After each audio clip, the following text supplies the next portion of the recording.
told you before, didn't we, about the fantastic American game show that is going through something of a turmoil because next year will be the very final season for its host of so many years, the Wheel of Fortune's Pat Sajak. And of course, the delectable Vanna White, that's been by his side all of those years also, sadly, is having to fight for a pay rise. And when we put this story up the other day, of course, lots of people were supporting Miss White. I too think that she should get a pay rise. After all, she's been an integral part of the show herself. But these are very difficult times in the world of television.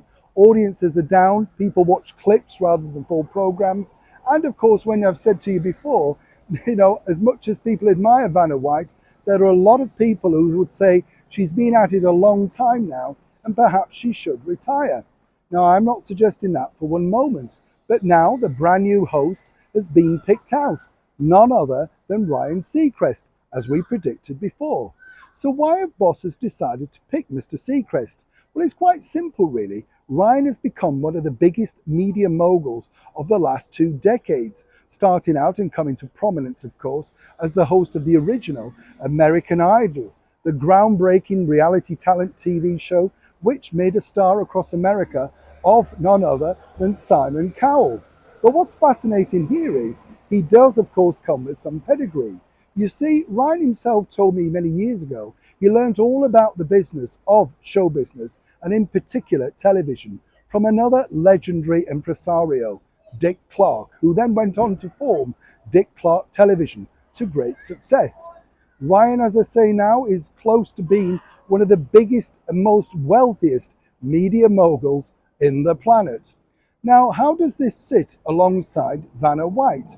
Well, of course, according to a very good source, the people behind Wheel of Fortune are refusing to say exactly how much they're planning to pay Ryan Seacrest as the brand new host from September 2024. But what is interesting is, while they will offer a lot of money, it's all down to ratings. And game shows are a tricky maneuver for anybody who's in the game show business. You've got to make the audience like you, and more importantly, the audience don't need to know too much about your background. You are there basically to just push them along and hope that they're going to come away winning something that could be life-changing for them, all while appearing on the great fun medium that is television.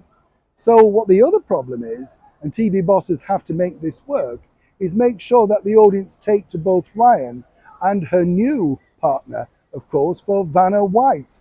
Expect to see lots of people and lots of pictures about them having cocktails and coffees snapped out and about in New York City, etc., proving to the audience that they truly get on and have already formed a lifelong friendship. But either way, the battle for Vanna's money carries on.